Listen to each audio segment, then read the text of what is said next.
What's a story you've never told or a secret you've never shared? I got robbed in Moscow. Don't think I've ever told this story. Have I ever told this one? Let me think. Don't think so. I got robbed in Moscow. So, When was it? What happened? and I like Russia and I like Russians, but this is the first time I went to Moscow. 3 years ago, 4 years ago. So, do I tell this story? Yeah, all right. Everything starts with women, doesn't it? Man, there's such an attack vector. So I'm talking to this chick on Instagram. Blah, blah, blah. I'm ignoring her. She keeps messaging me all the time. Come Russia, come Russia, come Russia. I'm like, no, I'm not coming to Russia. I've got things to do. Then like 7 other baddies from Russia start messaging me, and everyone wants me to go to Russia. I'm like, why do all these hot girls want me to go to Russia? Why everyone wants me to go to Russia? This sounds like a setup. Something right. But I'm glad I can go to Russia. I can't get a visa anyway. It's too much work. Then the football game came. There was some football thing. I think it was a FIFA, I don't know, football, Euro game, something. It was in Moscow. And if you bought a ticket, you instantly got a visa to go to Russia. So I was like, this is the easiest a visa's ever going to be. Do I go? And then I looked up and I found a game. I think it was like Poland versus Korea or something. It was like €6, this ticket to this game. It's like a €6 Russian visa with no work. Okay, but I'm going to be on my game because I don't trust this. They're after me, the agents. So I buy this ticket, I get my visa, I fly to Moscow. I booked the Kopinski in advance, the Kopinski hotel, because I think if I stay in a 5-star hotel, I'll be okay. I land at the airport, I've got my bag, I go to walk out, guy in a yellow vest goes, taxi, taxi. I say, yep, taxi. I go to get in the taxi, and he starts walking towards the civilian car park. And this has happened to me a lot of times in Eastern Europe. It happened to me in Moldova, even in Romania it happens sometimes. People pretend to be taxis, but they're not taxis, and they try to take it to their car. And I'm like, no, I want an official taxi, not getting in your car. He's like, I am a taxi. I was like, no.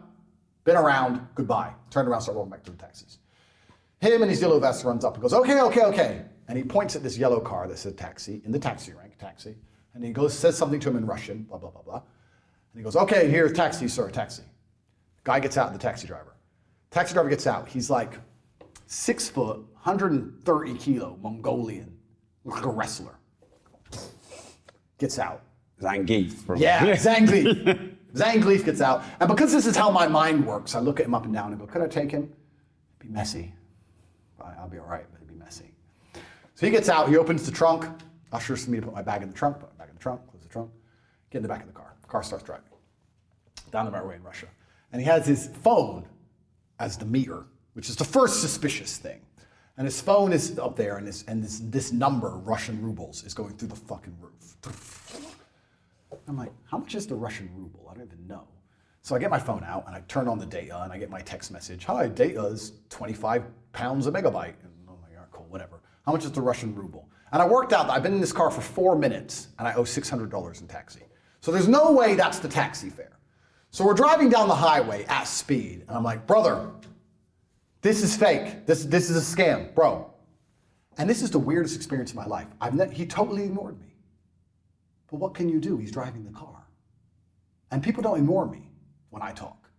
So this big man's driving the car, and I've tapped him on the shoulder saying, you're trying to rob me. I was like, bro, you're trying to rob me, stop the car. And he's just like, just totally ignoring me, driving the car. So I'm like, what? I don't want to hit him, but I guess I kind of had to. So I shoved him so the car moved a bit and said, stop the fucking car, I'm not paying this. I don't have the money. Bro, I've been around long enough. I know a killer when I see one. And he turned around and looked me dead in the eye. This man's killed someone, I swear to God. Because I have that look, so I know when I see it. Takes one to know one. He looks me dead in the eye, looks back, gets the phone, dials a number, hands me the phone. Because you guess he doesn't speak English. I hit the phone and say, hello? It's the first guy who tried to take me to the car. He goes, you wanted a taxi. I was like, bro, I don't even have this money on me. So I don't know what you expect to happen, because I don't have this money on me. He goes, you wanted a taxi, pay the fare. I said, bro, I can't pay it. I don't have it. Tell him to stop at the nearest gas station. I'll give him the money I have on me, and I'll get a real taxi. Hold on. Didn't even answer me, just hung up on me. So I'm like, what can I do here? If I hit this guy, I guess the car crashes. This other guy isn't answering. They want money I no longer have. So I tapped the guy and I said, okay, I'll pay it. Call your friend again, call your friend. Gives me the phone again. I was like, listen, I think I had like $4,000 on me. I said, look, I have $500 is all I have. I'll pay the $500 when we get to the end, if you let me out. The guy goes, no, you paid the meter. Hung up again. It's like, you fucking cunt. Like, you unbelievable. So I thought it'd be smart. So I emailed, because my phone call wasn't working, so I emailed the Kopinski and said, I'm having a problem with the taxi. Can someone be waiting for me outside the Kopinski hotel? It's urgent, please. I emailed their info@kopinski.russia as a complete random. And I thought they'd never reply in time. They replied instantly, within 20 seconds. Yes, sir, someone will be waiting for you, no problem. So I was like, thank God they replied to that fast. Great. The concierge can argue, the taxi driver, work all this out. So now I'm just relaxing. I'm kind of chill a bit. And I just had to prod the guy. I was like, do you speak English then? Totally ignored me. I was like, you're friendly. So I'm just talking shit. So anyway, we pull up at the hotel. I'm all confident, right?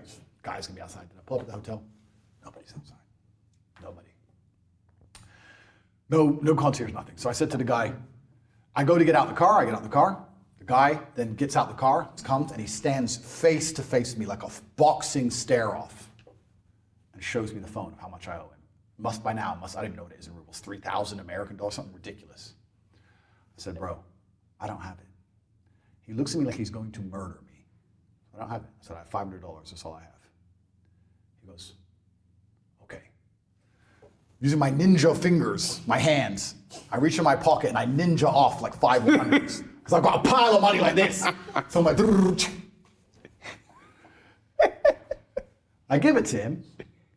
And then the f***er takes the money, and I'm standing at the back of the car, waiting for him to open the trunk, gets in the car and starts driving down the road. I'm like, bro, my bag. He stops like 5 meters later and goes, the rest of the money. He knew. They set me up when I put my bag in the trunk at the beginning. And my bag's got my laptop, all my clothes, everything, which is worth thousands and thousands of dollars. Now, if you ever get in a taxi, don't put your bag in the boot. It was a setup. I was like, you fuck. I was like, call your friend. So he calls his friend. I said, listen, I've already given him $500. It's very clever what you did with the bag.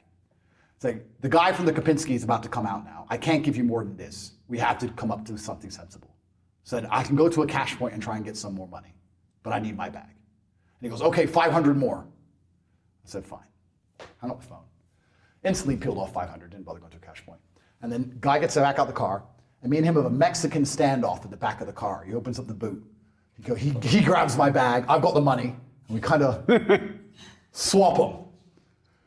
Just after we've done that, after I paid this fucker $1,000, the guy from the Kopinski walks out. Oh, Mr. Tate, you need help? I'm like, yeah, help. Yeah, carry my bag. You're useless. It's been 10 minutes. Where have you been? Oh, sorry, Mr. Tate. Useless. It's kind of funny because for my other 4 days in Moscow, I had a great time. I love the Russian people. They're very nice. I guess I was unlucky. But every time I left the hotel, there was like a row of taxis, and they all looked like this guy.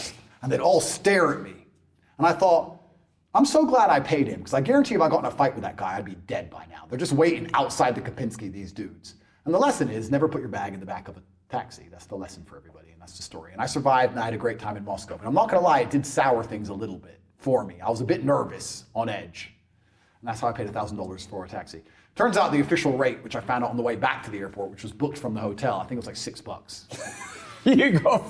I got wrecked. But to lose my bag and my luggage was worth so much more. Well, and surely the $1,000, the lesson was worth more than the $1,000. Yeah, I mean, I like to look in the eyes of killers. There's not many people like that around anymore in the West. So you kind of enjoyed it in a way. I mean, Russia's Russia. In the West, you don't see that look very often. But it was a stark reminder of the realities of this world, because the realities of the world always boil down to violence. Mm. And I understand that very well. And sometimes you get a little bit comfortable.